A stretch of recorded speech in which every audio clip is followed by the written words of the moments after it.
Yo guys, what is good? Welcome back on the Uncle Sharma channel here to react to a Champions League win against RB Salzburg. It was not easy.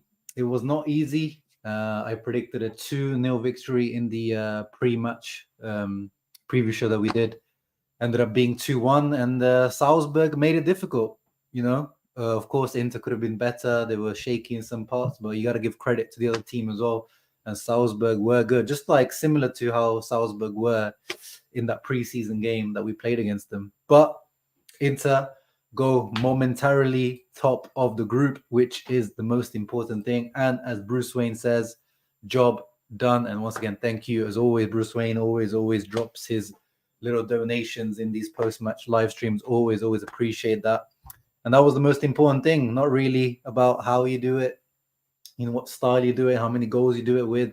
It's just about getting these results in the Champions League, especially at home. You have to win your home games, especially when the teams are beatable like Salzburg. But they didn't make life easy.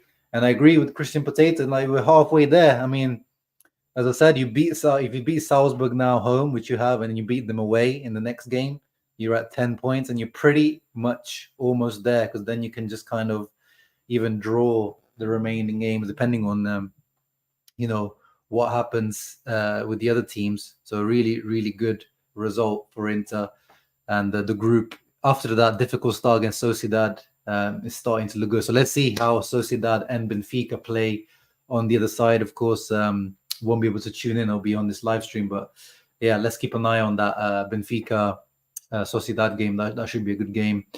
We were good. Language Store says, yeah, I agree in bursts. I think we were good in bursts today. I mean, we'll get into the screenshots and everything, the match analysis. But I think Salzburg, yeah, as Matteo says, good game. Salzburg showed more than I expected. I mean, we know they're a good team, but they're coming off this kind of patchy form, but they were actually really good today. Their pressing was on point. Their defending was mostly on point, and their attacking a few times was also causing us trouble. And yeah, as Ridwan also says, the kind of defense looked a bit shaky. And then, yeah, we need to see who's at fault for the goal that we conceded. It reminds me, Conte win suffering, but +3. Yeah, I mean, I don't think we suffered too much in the end. I mean, we were like defending and put men behind the ball, but there was no crazy Sommer saves or, any like last ditch tackles and things like that. I think it was pretty mature towards the end, just kind of managed the game. We probably could have managed some of those counterattacks a little bit better. We wasted a few counterattacks right towards the end. Forza Inter, towards opening chance, we had pretty much covered defensively. Yeah, I mean, that's true. If you look at it like in terms of what they created, there wasn't too much. But of course, the goal was a good chance. And then there was a half chances towards the end that they created, but not too much in terms of, we'll have a look actually at the XG of the game. But I don't imagine it to be too high for Salzburg. Yeah, definitely they do give a hard time. Augusto Vince was right. Augusto is definitely a better challenger to DiMarco's spot than Gosens was. This was a solid 90 minutes from Augusto. Definitely adds something a little bit different to this team, and I liked his performance today.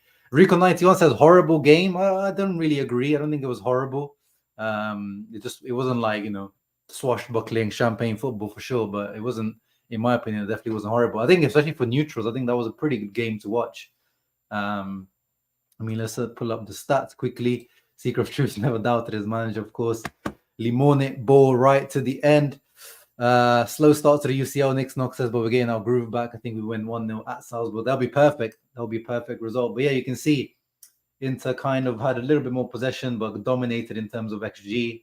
Yeah, like as we said, in terms of when you look at it objectively, did they create many dangerous chances? Not really, not in my opinion. 0.46 XG against 2.31. Very deserving winners. We had more shots. They had more on target though. Nothing crazy again. Pretty easy saves, most of them for Sommer. But yeah, they did create a couple of opportunities or like half chances that looked difficult or looked dangerous. And yes, Salzburg are no joke. Mike Ma, hope you are doing well, brother. Alexis is back to the bench. Brother Somnia said, hey, gotta give credit. I mean, we talked about it in the pre-match that, I mean, Inzaghi, remember in my pre-match, I was like, he mentioned Alexis by name. He says he's expecting big things from Alexis, but he's not going to start him. But he surprised me. He took Thuram out, started Alexis, and he came through Alexis with a goal, well taken goal, kind of almost like a poacher's goal.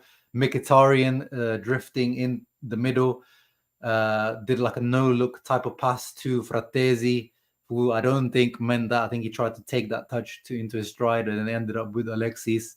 But Alexis, yeah, I know, Keston, you are a big Alexis fan, and he's back finally. The real.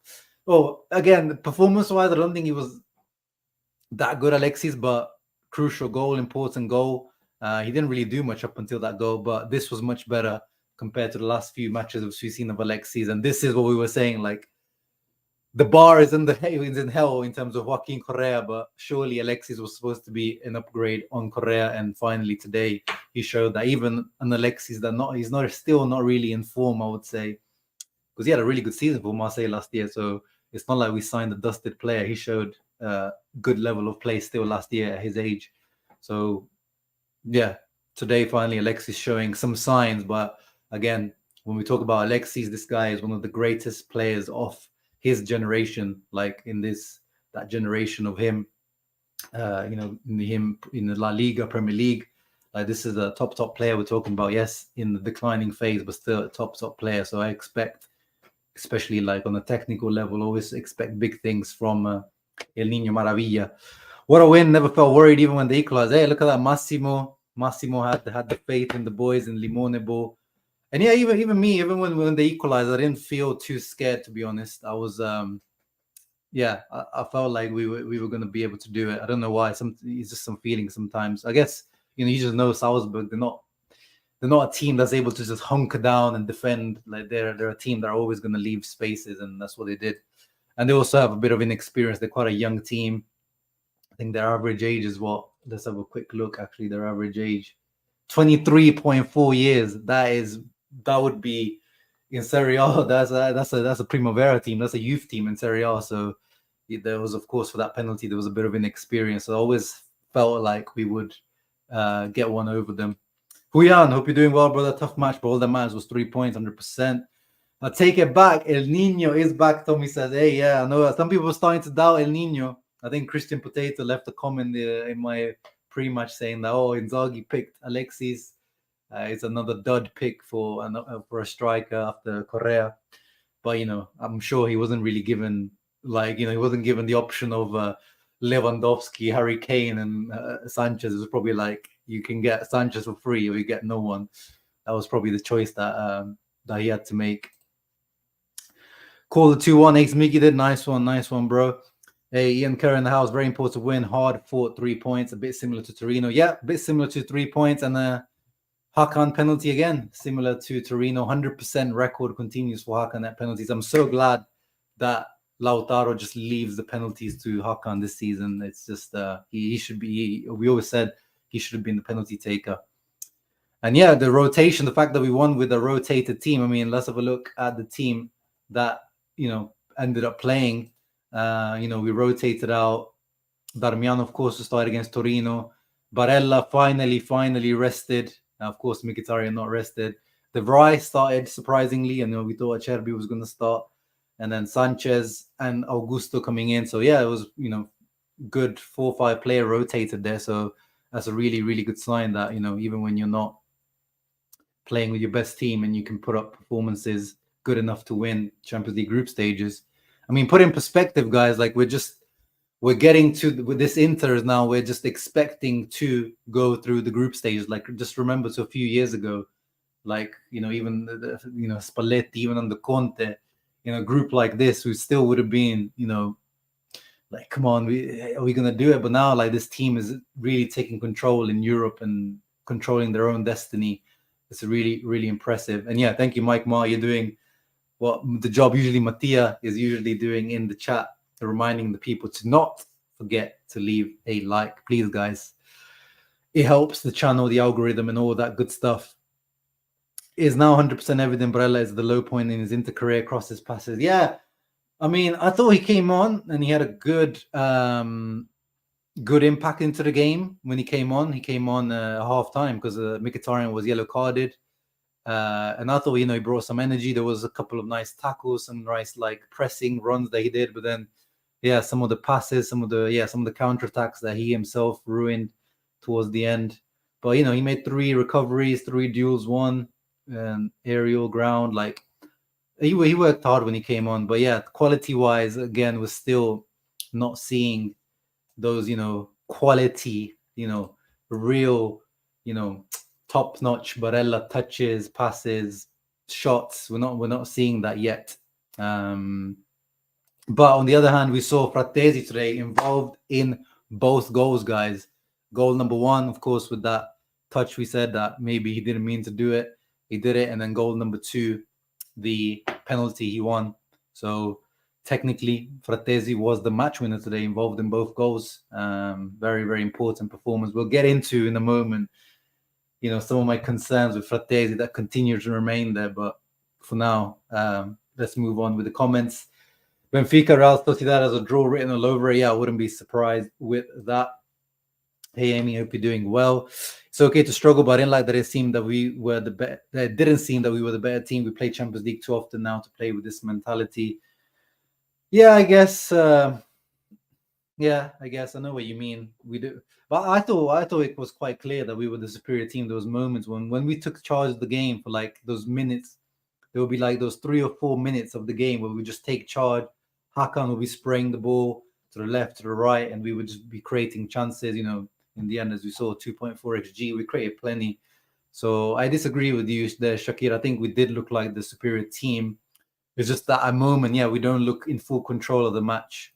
But again, you got to give credit to the other team, man. The other team really ran their heart out today, and their style of play really, really did cause us problems. Otlo, what's up, my brother? Salzburg was never going to be simple, but the most important thing is 3 points. Sad to concede, however. Yeah, I was hoping for a clean sheet, to be honest, Otlo, as well. But yeah, it is what it is. I should watch games from the beach. I hope you enjoyed that day with your son at the beach, Eduardo. Love what I saw from Hakan. Yeah, to me, I mean, we'll get into it later, but I think Hakan, once again, man of the match for me, to be honest. There was another big performance. Still not happy with the decision-making in the final third. Onze says, against top teams, we can't afford this lack of communication between players. I agree. We didn't, close out the game with those counter-attacks, especially towards the end and in the final third. I agree. Big up Uncle Shama, big up you, Yannis. Always stressful to watch. We are brothers of the world. Remember how Inter was created from Milan. It is a wonderful history, 100%. Never forget that. Equalizer felt like, okay, Inter, go finish the job. Yeah, exactly. It was like, wake up and just, finish the job. The game week 1 team was the youngest in UCL history. Yeah, look at that, man. Like this is the Red Bull project, Red Bull Salzburg, Leipzig, all the Red Bull in New York, like all the Red Bull teams, they're built in the same way, all about high pressing, high energy football, scouting young players, selling them on for profit and, rinse and repeat. And it works. This is clearly a template that works for them. I was shitting on Alexis before the game and glad to be humbled. Yeah, I mean, that's I guess that's why we do it. So the players can prove us wrong and we can eat some humble pie. Okay, you were biased against Sanchez. It's fair. We all have our biases and, likenesses and unlikenesses. So, yeah, I get you on that, Christian. Intersport in Canada from 1989. Please do not let people comment on world politics. I mean, I can't control what people are commenting in here. I can't control what people are commenting in here, but yeah, I don't want to see, beef in here. Smashing pen from Chala, even if the keeper went the right way, wouldn't have gone in. Yeah, let's have a quick look, Ian, at the penalty. Fantastic. Like, how many is it now? Is he Hakan? Because I know he's 100%, but is he like 5 for 5, 6 for 6 or something? Let's have a quick look for Inter. So for Inter, he's not missed any. He's missed one for Turkey last season in the European qualifiers. But yeah, look at that. Since he's at Inter, 1, 2, 3, 4. Oh no, wait, that's not Inter game. 1, 2, 3, 4, 5, 6, 7, 8. 8 out of 8 penalties for Hakan since he's been at Inter. That is a fantastic record. He's getting to those Lukaku levels of just, yeah. You can close your eyes and you know that this guy is going to score. The funny thing about Hakan is he doesn't always look like when when the camera pans to him, he always looks a bit nervous on the penalty spot, but then the way he hits it so clean, like so hard, clean, true. And yeah, even if the goalkeeper dived the right way, there was no way he was getting to that. But yeah, and then shout out to Frattesi, who actually won the penalty there. Again, great run off the ball. I think he was picked out by Bastoni here. Gets himself in between two guys. Gurna Duath fouls him from behind. I think Pavlovic also fouls him. So it was like two little fouls. Maybe a little soft, I thought, when I was looking at the replay. But I guess in slow-mo, it either looks really bad in slow-mo, or it looks like there's nothing. There's no like midway point with the slow motion. It either looks really, really bad or it looks really, really soft. But the penalty, the referee called it in live time, so there wasn't enough for him to overturn it. And I think that was the right decision in my opinion. Let me go back to he says looking forward to Whistlegate. Of course, he's talking about Lukaku returning to San Siro against Inter versus Roma this weekend. It's going to be, that is going to be fun. That is going to be so fun. Aslani, good cameo. Yeah, he was feeling horny, Aslani, when he came on. Did you see that? He tried to shoot from the halfway line, tried to volley. I thought he was Dejan Stankovic. I think it was either left foot as well, which is his weaker foot. It was nowhere near the goal. But fair play. And yeah, he did have a good impact into the game. Some nice tackles, some nice passes. He haven't even a potential opportunity. Thuram passed to him on that counter-attack, but Thuram decided to shoot on goal. But yeah, good cameo for sure from Aslani. Hope he keeps that up. Yeah, you all are biased against my boy Lord Gags. He's killing it for Monza. What's that got to do? Oh, I guess you were talking about the bias thing. Yeah. But then also at the same time, Nick, I know you're biased against Vecino, and he's cooking in the Champions League. He's scoring. He's getting man of the match performances, scoring goals for Lazio in the Champions League. Some guy who helped Lazio get to second and is Champions League level, whereas someone who's, mid-table in Serie A, talking about Gagliardini. There's levels to the game. Hey, Eduardo, thank you. So we finally get to saw our midfield that in theory we keep saying is potentially our best midfield, which is Barella, Hakan, Frattesi. We finally got to see that for at least one half rather than just, few minutes at the end. But we need to see it a little bit longer to see if that's the truth. You see Barella, as most of us predicted, it would be Barella on the left rather than Frattesi on the left. I would like to see that the other side as well. I want to see how it works, because you can see Barella's he seems uncomfortable on the left-hand side. He always wants to, he seems like he's forgotten how to use his left foot. I don't remember him being so one-footed in the past. It seems like he only wants to play with his right foot, which he's going to have to, use a little bit more of his left foot. He wants to play on, if he's going to play on the left center mid position. Because otherwise he's too predictable. He's going to cut in every single time. RB Comps, Juve fans in the house. What's up, bro? I told you Sean was only speaking the truth. I told you about Lautaro and Inter. What do you mean? What you got to tell me about Lautaro and Inter? You got to explain yourself, bro. Hi, Shama Chala is a beast. Yeah. I mean, I don't know if it's... I was a Brozo fanboy as well. Brozo, as people probably know, Brozovic was after, especially Skriniar and all this thing. Brozovic was my favorite player, but it seems like people just can't let go of the Brozovic thing, and it seems like they just can't objectively see how good of a regista Hakan has become.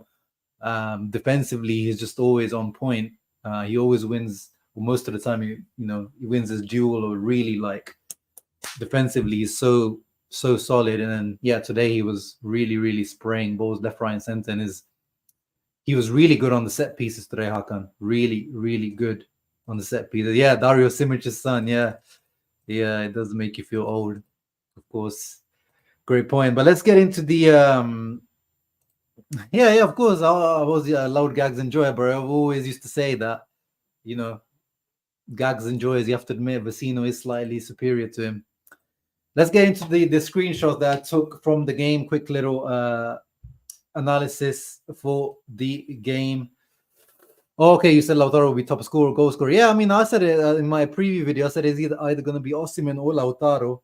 Obviously, Osimhen's not going to be in, and Lautaro's running away with it. And then Inter, I wasn't convinced up until we signed, we finished the Mercato. So, yeah, I agree. It was just, if you talked to me a few weeks before the Mercato, then you were right, because I was not on the Inter train at that time. But if you talk to me after the Mercato was over, I said once again that Inzaghi has the pressure to deliver the Scudetto. There's no excuse for him. Third year, he has to deliver the Scudetto. But yeah, the game started off in a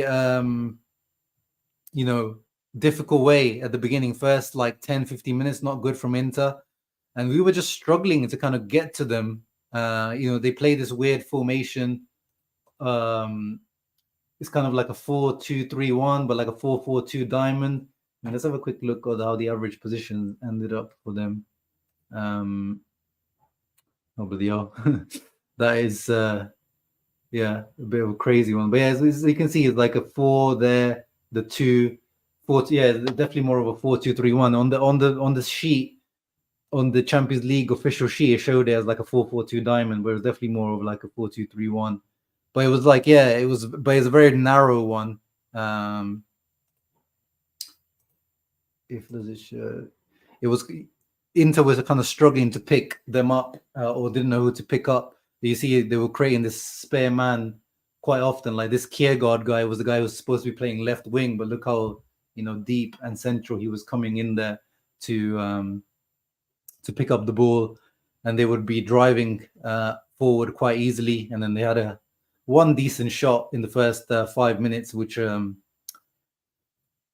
Sommer had to save, and then we also had issues building out from the back. I mean, this was probably predicted,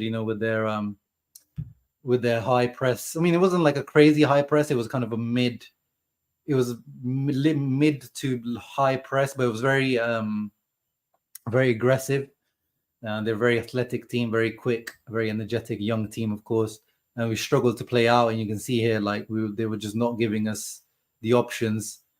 This was the first probably 20 minutes, but then we finally started to use the wing backs. I mean, that's the advantage of the system we use. It's so wide, you get to spread the pitch as wide as possible, and we started to finally use Carlos Augusto and Dumfries properly, spreading the play, stretching them, and then we started to break them up quite well, and that's where the first goal came. It was a combination coming from the left-hand side.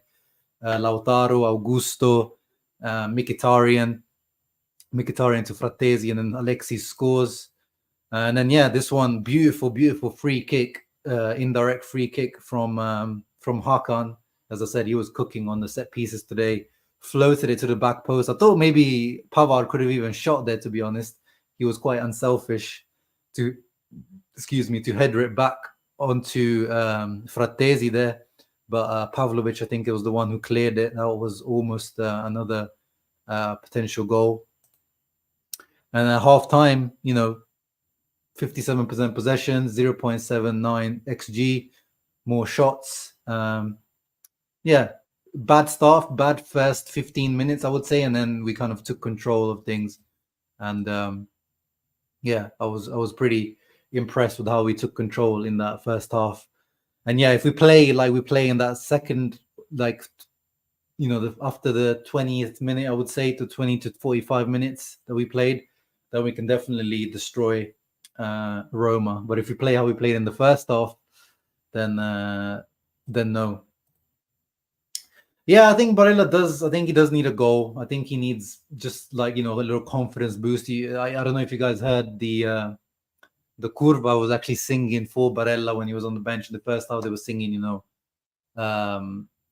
are the pride of the Curva, and clearly they're trying to show him the support in this difficult period of this, allegations that he's got going on, that he's gonna, sue this Corona guy for these false allegations that he's always claiming that these are false, which I hope is true. But it's probably affecting him mentally off the pitch and on the pitch. But even regardless of this, he needs something to just kick on a bit. I agree with Tommy. He needs like a something to get him going again. Bastoni well and truly at fault for the goal. His defensive frailty showing more and more. I mean, let's get into it. The goal that we conceded, I don't really know. I think it was on the right hand side, wasn't it? I don't know if was he the one that lost the ball, maybe, Tommy, but it was the right hand side. It was either, I mean, here it looks like it's between Pavard and Dumfries, but this is a midfield runner, and none of the midfielders absorbed it. You can see in the shot, I think it's that Frattesi that you can just about see on the left hand side. Like, someone has to be absorbing that run from midfield, and no one absorbed it or passed it on. And then, because obviously Denzel was marking the guy all the way at the top of the screen, and then he had to tuck in. Maybe he was a bit slow to tuck in, but yeah, there was definitely some miscommunication where either Frattesi should have followed him or passed him on, called out that this guy needs to be marked, or between Pavard and Dumfries, they didn't manage to stop it. I'm not sure where Bastoni's fault lies with the goal, but Bastoni was a bit lucky in a couple of situations, especially he was grabbing guys at like corner kicks and free kicks, like literally like this, and then at one point he dragged one guy to the floor, and I thought they were going to give potentially a penalty. I mean, we saw Lautaro against Bologna. That's the exact same type of situation where we conceded that penalty, and Bastoni I think he was a little bit lucky today to get away with it, because he was doing it. He did it in the first half, and then the stream that I was watching on TNT Sports, which is what used to be BT Sports, the commentator was like looking out for Bastoni. He was like, Bastoni's doing it every single time there's a set piece, and he got away with it. So with Bastoni defensively, there's always like you're never 100% sure if you can rely on him defensively. Hakan doesn't even let me miss Brozo. It's crazy. Yeah, man. Like, let's have a quick look at Hakan's stats today. He was given looks like he was given the man of the match. Oh, actually, Oscar Gluck got 8.1. But for Inter, he was given man of the match on SofaScore. Let's see what FotMob. Yeah, FotMob gave him the man of the match. 76 minutes played. Of course, he scored the penalty. 4 chances created. Blocked the shot. 62 touches. 8 passes into the final third. 4 out of 6 crosses. 3 out of 7 long balls. 1 out of 4 tackles. 1 interception. 6 defensive action. 8 recoveries. That is massive. 5 duels won. 2 duels lost. Like another big performance from Hakan. For me, I mean, let me know in the comments now, guys. Who was the man of the match? For me, Hakan is my man of the match, to be honest. I was really impressed with his performance again today. Of course, Frattesi will deserve a shout. But let me know in the comments who you think the man of the match was. Favorites for the Champions League, I mean, is the usual, Elias. That's the problem with European football at the moment. It's always the same, names, the Bayerns, and then you got obviously Man City, Real Madrid. Those are the favorites. But there's no, again, aside from Man City, is there like really a clear standout candidate? I don't really think so. What did you guys think of Lautaro? I mean, forwarding Shakir's question to the crowd here. I don't think FotMob rated him 6.9. Here 7.1. I think he was solid. Again, he wasted a couple of counter-attacking opportunities, and some of his shots were a bit wayward today. But I thought he was pretty good today. 15 out of 18 passes, 1 key pass. He was really good, with his duel winning, as he always is. Ground duels, aerial duels. Only lost possession 7 times. He's not showing that same threat that he does in he's been showing in Serie A. But I think it was a solid performance. And then he could have, he did score at one point. Frattesi looked like he had another assist in the bag, but he was marginally called offside. Really, I mean, so close, so close. Yeah, it's very, I guess, not harsh because it's the truth. It's a fact that he's offside, but I was celebrating. I thought he was safe. I thought it was a nice goal. But yeah, overall, I thought Lauti was good. Should have converted one of the Hakan set pieces. Yeah, I agree. 100%. Sure. We allow too much space in the middle, just outside the box. Yeah, I agree. I mean, that's the problem with a 5 at the back formation, which is essentially what we play when we defend. Is like you get quite deep and you do allow space in front, and that's one of the drawbacks of playing this formation. You'll always have space, in between the defense and the midfield, because it just naturally that's the space coverage. You don't get as much space coverage as you would get in a 4-4-3-3, which becomes a 4-5-1 or a 4-4-2. You get a bit more coverage in those areas. Paki says, I don't like how Barella plays today. Yeah, again, he was okay. I think he had a good performance, like good impact, but I know we just have different, standards when it comes to Barella. I know what you guys mean. Yeah, 100% solid performance from Carlos Augusto. Let's have a quick look at his stats. And he completed a full 90 minutes, and he didn't look like he was out of breath, unlike Di Marco. Yeah, very, very heavily involved. 34 passes completed. He had 3 shots on goal. I mean, he had there was one this one here. Dumfries with a cross reaches Augusto on that side, and of course he was feeling a bit, he was feeling it. He did try to score his goal today. He had a header as well later on. Could have maybe passed it to Barella, who was completely free behind him, but I don't blame him for trying to go for the spectacular volley. But yeah, he had 3 shots, only 1 on target, 77 touches. Yeah, really, really heavily involved. 4 touches in the opposition box, 1 out of 1 successful dribbles, 4 passes into the final third, 4 clearances, 3 headed clearances, 5 recoveries, 5 duels won. Yeah, no, really, really solid. He really is that guy to challenge Di Marco properly. Unlike Gosens did it sometimes, but I feel like Augusto will be properly, like, making a sting, like who should be starting, Augusto or Di Marco, like a 50-50 going into every game. I actually thought Sanchez was ass. Yeah, okay, yeah, as I said, like especially in first half, apart from the goal, he didn't really do much. In the second half, he was a little bit better in terms of link-up play and touches. Yeah, look at that. He only had 9 passes completed, 60%. So he wasn't very, accurate. Only 22 touches. He wasn't very heavily involved. But, he was okay. 4 out of 4 ground duels won. He was okay. Fouled twice. I don't think it was ass, but if it wasn't for the goal, it would just been like a 5.5. maximum 6 out of 10 performance. Sanchez was offside in the early build-up for his goal. Oh, I didn't see that. Oh, good, though, didn't seem to be checked. No dive Bala for Romas. Lukaku was... Well, we don't know. Dybala, they were saying that he might recover for the Inter game, of course. Our luck. He got his injury and then he just recovers in time. But we'll see.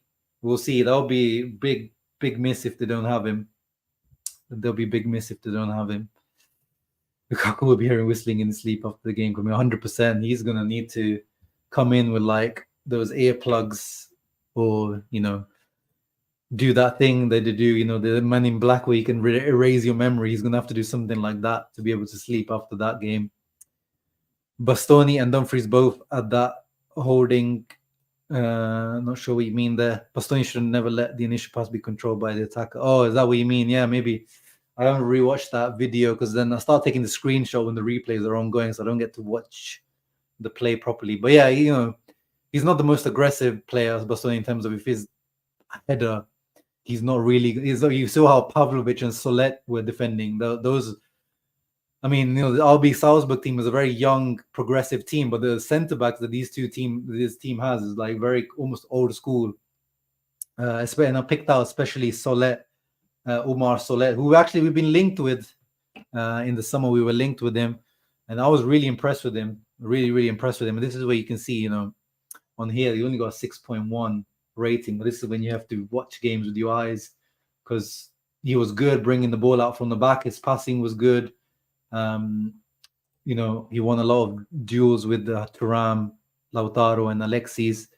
And yeah, him and Pavlovic were, you know, coming in behind strong, you know, shoulder barging players, getting them on the floor, you know, on the verge of probably fouling players. But, you know, a bit old school defending was nice to see. And yeah, as Matteo said, I've mentioned him in the past as well. In the summer, I was interested to see whether we would be linked to him again. I wouldn't mind to see, you know, us being linked with the Solet. He's definitely an interesting candidate, yeah, to look out for. I was impressed with him today. What did you guys think? You know, he's rated around, well, on let's see, have a look on FOTMob, what they're giving him. I'm reckon probably around 15 million euros is probably his price valuation. I'm guessing. Do these guys do that? No, they don't have a price valuation on here. But you know, that's what the rumors were saying when we were linked with them. They were talking about 15 million. So 17 million euros is what it says here on Transfermarkt, which sounds about right. 23-year-old French, 1.92 m. Yeah. One to keep an eye on for sure, in my opinion. And yeah, let's get into this. I mean, I tweeted it out, obviously joking, half laughing, but also, you know, if you guys have been following me, when we signed Frattesi, I was happy, but there was a few things, and especially I did a scout report, not this summer or not even last year, the season before, I did a scout report on Frattesi, and he has, you know, a couple of things that you could call them, you know, weaknesses or some things that he needs to work on. And in today's game, they kind of they showed out again today. Like, of course, massive off the ball. Like, this guy might already be like Italy's best midfielder. Like, just off the ball, like his runs off the ball are just absolutely crazy. And of course, for those both goal involvements, that's what he did. The run that he made for the first goal, he's literally like having an extra striker on the pitch when Frattesi's playing. This run here, and then this run for this goal, for the penalty he won, of course, and then again afterwards when for this potential goal that we almost scored. But then he's got this side to his game, which is a little bit concerning and definitely needs working on. But again, you know, he's 24 years old. It can be worked on. Look away for people that are, you know, a bit sensitive to really bad passing stats. 9 out of 16, 56% pass accuracy for a centre midfielder. Whew. My goodness. That is not good. That is not good. In terms of also, yeah, you know, in terms of involvement as well, like the fact that you're a centre midfielder in this Inzaghi system Inter team, it shouldn't be, your involvement should be better and his passing percentage should be better. But today, his chaotic style of play paid off for sure. So again, this is not a criticism, or it's a constructive criticism. Don't take this like, oh, you know, he's exaggerating already. Like, you know, Inter fans, you know, you got to give guys a chance. Like, I understand that, but I'm just pointing out that these are little red flags with Frattesi that needs to be worked on. A while back when we signed him, I again jokingly compared him to Vecino in terms of off the ball. Like, Vecino always manages to create chaos. I mean, his numbers have never actually reflected a Vecino. He was never, like, when you look at his stats, he never really was a goal-scoring midfielder, but he was always really good.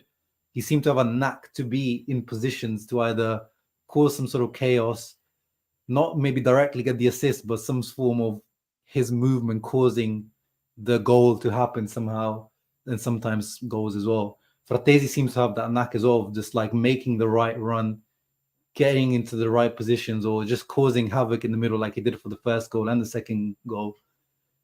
But then, like, on the ball, there needs to be some improvements made, because you can't be, you know, a top class midfielder and not be comfortable on the ball. And, you know, in my tweet today, some people, you know, I compared him to Vecino in the past, but someone was saying he's the Italian McTominay. And again, people need to calm down. We're not comparing. We're not saying Frattesi is McTominay, but when you compare, like in terms of what do they add, what do they bring to the game? Again, McTominay, you've seen what he does for Scotland. The guy is a top scorer, I think, in the Euro qualifiers at the moment. I don't think just for Scotland, like in total, he's found his like new profile for himself, where he's become this marauding midfielder into the box, and he's scoring a lot of goals for Scotland and Man United.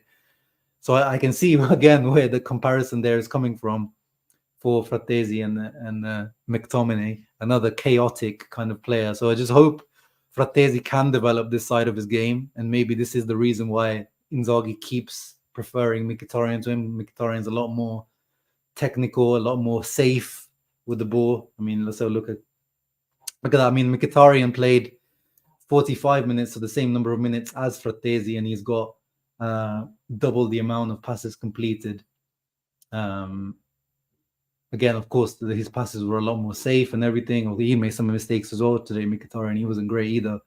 But I'm talking about why Inzaghi seems to be a little bit, of course, he had the injury as well, Frattesi, a few weeks ago, but he's not throwing Frattesi straight in for now. And I think these are parts of the games that maybe Inzaghi is also seeing that he needs to improve. Oh yeah, of course, Mourinho is going to miss the game as he usually does against Inter. Oh, shock. Going to need to see Inter bully Lukaku like we did versus Skriniar in preseason game versus PSG. Yeah, 100%. Yeah, definitely wants to close your eyes on when we're looking at the stats, Ian. Comparing to Barella, yeah, let's have a look at what Barella's stats were when he came on today. Yeah, I mean, again, not anything impressive, 30 out of 36, 83%, but still a lot more better than whatever Frattesi was doing in terms of passing. But his overall game, Barella wasn't that impressive. Whereas Frattesi, yes, passing wasn't good today, but effective. UEFA gave it to Hakan. Yay! UEFA agree with me. Hakan, man of the match. Beautiful. Real Sociedad scored, bro. 1-0. Nice. That's it looks like it might be between us and Real Sociedad then, this group. I mean, of course, still early days, but it looks like Benfica are just having one of those off seasons in the Champions League, maybe. But again, we're not even at the halfway point yet. Well, we are for Inter. We've played 3 games, but they're about to play their 3rd game. So yeah, we got a Cesare greeting from San Siro. Hope you enjoyed that. The crowd again, as always today, amazing chanting, and I'm sure Cesare, you were part of that. Hope you had a great time there. I think that's a good result if it continues win next time, and we should be close to be qualified. Yeah, I think it does help when 2 teams take control of the group. It helps because then the group remains. It's just about like if Sociedad and Inter just become the 2 teams that get the most points, then it just helps solidify Inter's position. When the points spread out a little bit too much, then it becomes difficult. So I agree. Mohamed asks, someone could have done better for the goal. Again, I didn't see properly. It seemed to be a pretty angled shot in the corner, but I need to see maybe from behind the goal to make a judgment on that. But I thought it seemed like a pretty, solid strike into the corner. I don't think there was much Zoma could really do, to be honest. In terms of average positions for Inter, let's have a look.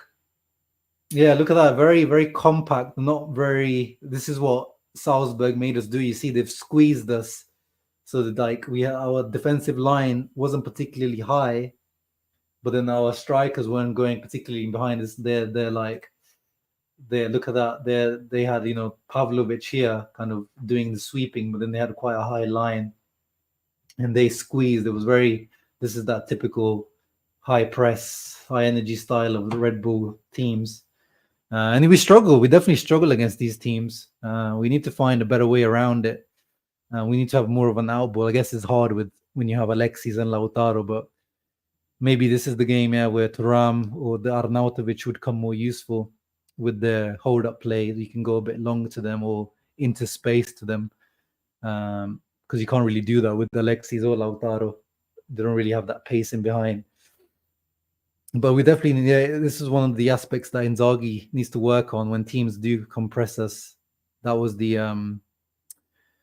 the same issue we had against the Sociedad. If you guys remember, Sociedad came out and pressed us to death, and we really struggled.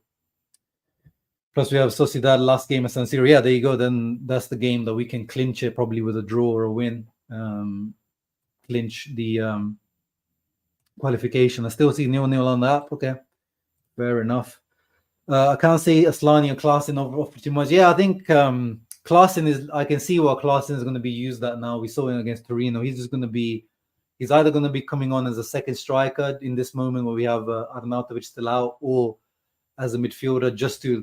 You can see he doesn't offer much, but all he does is run a lot, which is why I think he trusts Klaassen over the likes of Sensi and Asllani, like we saw against Torino. And today, Asllani did come on, but I think you can see that Klaassen just comes on, runs his head off, works really hard. He's really trying. He's got that 1-year contract. He's probably trying to work, get maybe one more year of a contract. That's all he's gonna be, that dog that comes on and just runs around when we need to hold on to a lead or something. But Asllani, I disagree with the Alexandre. I thought Asllani had a nice impact into the game. Let's see what FOTMob gave him, 6.5. SofaScore gave him a 7. I agree. He came on 89% pass accuracy. He had like one tackle that started the counter attack as well. In 14 minutes, there's not much you can do. I thought he did quite well. Darmian was okay. Came on. Did you see that moment with Darmian?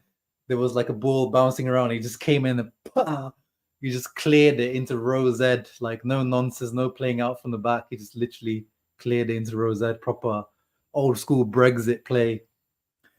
Did we use 3-5? Well, yeah, I guess you could say, because with Klaassen, it's a midfielder playing up front, so technically it's a 3-5-1-1. But its technicalities is when we're pressing them, it's the 2. When we drop back, it's probably he's a little bit deeper than Thuram was, so probably yeah. Did you see the Pico Dumfries, Klaassen and Charles at the concert? Yeah, they were at the 50 Cent concert. And by the way, Klaassen, not only does he look like Edin Dzeko's spitting image somehow, which is really weird, but he's got some good work done on his hairline. Whoever he went to, I don't know if he went to Turkey or got it done in Italy or back home in Holland, in Netherlands, but he's got a nice new carpet, new rug. I don't know if you guys noticed. He came when we signed him. He looked like that depressed Christian Eriksen version that we had on the Conte at the beginning. He looked like that. But now today, if you notice, when he came on, he had a full head of hair on the top. So he's invested into his hairline. I wonder if Di Marco or Barella are gonna do that soon. They might need to. Hey, Mattia's here finally. What's up, brother? Hope you're doing well. You think Bisa will ever get his chance? No, I think I've said this on a few live streams now. I think you just need to be at peace with it. That Bisek, especially after we signed Pavard, that's pretty much the end of Bisek's chances. He's going to come on maybe like he did against Torino at the end of games here and there, just to give guys a bit of a breather. Maybe Coppa Italia, who knows? But yeah, you got Pavard, and obviously Darmian, right centre back. You got Acerbi, De Vrij in the middle, Bastoni, and Acerbi for the left centre back. So Bisek's just going to be the spare guy. He's the 6th centre back technically, but he's going to be just, there's 5 and then there's Bisek. And we know that sometimes you also, like sometimes more rarely now, but he plays Di Marco as a left centre back as well sometimes, Inzaghi. Should have been much easier, but a very important W. Yeah, Mattia, make sure you rewind back. We commented on the game, but I completely agree with you. We will get injury guy. Everyone's chance will come. Yeah, I mean that's a if. That's a if. The injuries. If someone gets injured, then yeah, he probably will get his chance. But as things stand, I think even if they do get injured again, I think Inzaghi then we'll just like if let's say a Cherby gets injured, then De Vrij is going to get used like a bar of soap, and then Bastoni is going to get used like a bar of soap as well. So it depends. Definitely, that left-hand side has got more potential for him, and that's the position that he used. Even though he's right-footed, he played more as a left centre-back at Aarhus. So, a left centre-back, we don't really have a vice Bastoni, like as Cherby plays there sometimes. So if there is opportunity, is probably going to be on that left-hand side more than the right, because the right is definitely, Darmian and Pavard. But, yeah, and then again, quickly looking at RB Salzburg, there wasn't any players that particularly impressed me apart from Sule. As I said, definitely one to consider for future centre-back position. Oscar Gluck had a nice goal, nice little movement, but apart from, I don't really, not impressed. They played well, but there was no one player. We were also being linked with this Moritz Kiergaard guy. But again, he ran around a lot, but I didn't really see too much quality play from him. But I guess, that's not the type of game that came out to play today. We didn't get to see too much of Karim Konate today. But yeah, overall, they were impressive, but not without being any impressive individually, RB Salzburg, in my opinion. Coming for the whistles on Sunday. Yeah. We also quickly mentioned that Mattia is going to be fantastic. I'm gutted that I'm not be able to attend that game. So let's finish up. I mean, as I said, my man of the match is Hakan. Maybe you can give it to Frattesi for being, he impacted both goals. I thought Pavard was good. I thought De Vrij was good. But apart from that, I think Hakan deserves it. And I'm glad he got the Man of the Match award. Maximum likes. Thank you, Coach Ben, for reminding the peoples a win is a win. Let's keep the momentum. I agree. Hey, we've got my boy Dips in the house. Rewind that chat. Make sure you guys check it out if you're into watches and things like that. And this is my friend who started a podcast recently talking about watches and all those types of things. He's getting me into watches as well, actually, the more I listen to it. Yeah, it's a shame that Cuadrado's injuries at the moment. It is a bit of a shame. But yeah, we definitely need him to be back fit. But that transfer is looking like a bit of a dud at the moment. Yeah, there you go. Mattia agreeing with me, man of the match. Hakan. Ahmed also says Hakan, Idolo Nero Blue. They always sing that song for him now. Impossible to hate on Hakan. Yeah, on Twitter, it's definitely impossible. I've seen plenty of people still hating on Hakan. I don't know how people do it. He's, I used to be, not Hakan hater, but always used to be a Hakan doubter, especially when he used to play, left centre mid or right centre mid. But since he's converted into CDM, I've become a big Hakan fan. Yeah, Frattesi said, good shout for man of the match, but I think you missed it, Mattia. The 9 out of 16 passes for a guy that played 90 minutes in centre midfield. Not very good, but great match impact today. But yeah, let's finish up on Inter. So we're playing Sunday, 5 p.m. kickoff time for me in the UK. Of course, the Whistle Gate or the Lakaka Gate. That's going to be a funny game. Whatever happens, whether he scores against us or doesn't score against us, whether a disaster class or a master class, is going to be a very memorable, funny game. I just hope we can stay away from controversy in terms of, chants and all those types of things. But yeah, a must-win game at home. A Mourinho-less Roma and hopefully a Dybala-less Roma as well. They've got some injury issues at the moment, which I hope, they don't resolve in time for the game. And then we have a break in between, a whole week to prepare Atalanta game. And then we play Salzburg away. So busy-ish period. So we've got 1 week to prepare for Atalanta. Then the busy period begins again. There we go. Yeah, Salzburg, Frosinone, and then another international break in between. So not too bad, actually. Not too bad. And then we have Juve straight after the international break. So hard calendar, but also, we've got some rest in between, which is good. Hakan hater just melon guys right now. Please no really. Yeah, just be smart, Kurva, please. And even outside of that, I know we like to give Kurva a lot of stick, but even the guys outside the curva, just be smart. Don't be stupid and make stupid noises. Just boo. If you're gonna boo Lukaku, just boo him like a normal person. Just say boo or whistle him. Don't do anything stupid. Yeah, we talked about Edson. Yeah, he was involved in every goal. We covered that. We're just talking little details about the game. He was involved in this disallowed goal as well. So good game overall from Frattesi. And I hope actually, we talked about his game, but I hope he starts against Roma. I think our midfield worked well today without Barella. Maybe, I would start Barella, Frattesi, and Hakan against Roma. But I'm sure Mkhitaryan will start against Roma. That's the guarantee. It's going to be Hakan, Mkhitaryan +1. So it's between Frattesi and Barella. And I probably would continue starting Frattesi now.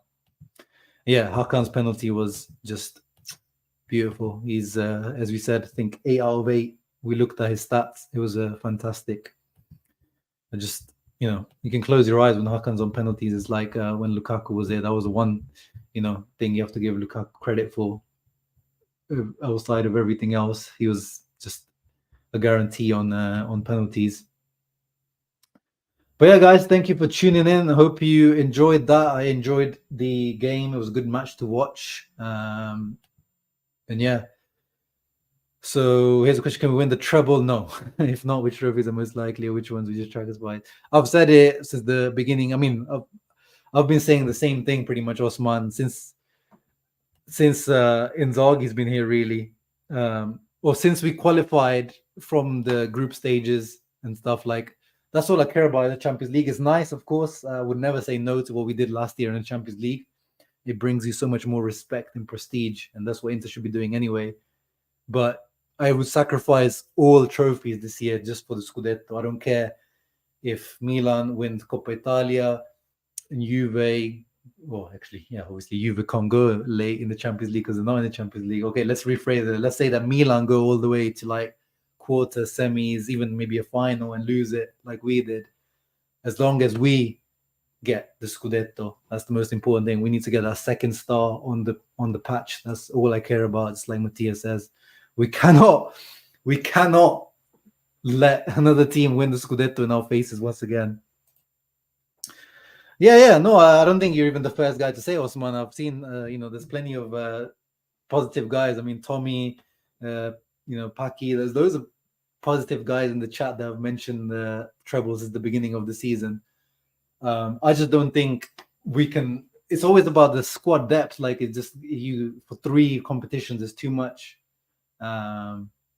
And this team, when has this team shown you, Osman, that this team is able to keep up for 3 competitions? You saw last season we only were able to really do 2, which was Coppa Italia and Champions League. The season before, Campionato, the Serie A and Coppa Italia. 3 is just really difficult, really stretches the squad too much. Although this year we do have a little bit better depth, I would say, but when we get these injuries, like the Arnautovic one, then we're back to square one. But yeah, I mean, we know Inzaghi loves the Coppa Italia, so there's no even point arguing that. But Osman's question was what I would sacrifice. I would sacrifice everything. I'd sacrifice my friend Dipesh for that. No, I'm joking, Dips. Don't cry. But yeah, thank you guys for tuning in. Hope you guys enjoyed that reaction and the usual screenshots and analysis to the game. It would have been nice to see Lautaro scoring this overhead kick. Really nice picture, but I don't think he went anywhere near the goal. I think it was blocked. But yeah, one step at a time, as Eduardo says. Of course, we'll be previewing the Roma game this weekend. And yeah, before we leave, make sure you leave a thumbs up, subscribe to the channel, become a channel member if you want to support the channel. And see you on the next one. Ciao ragazzi, Forza Inter, Inter 2, Salzburg 1. See you on the next one. Hey Lucas, latecomer, but make sure you rewind it back. But good to see you, bro. Ciao.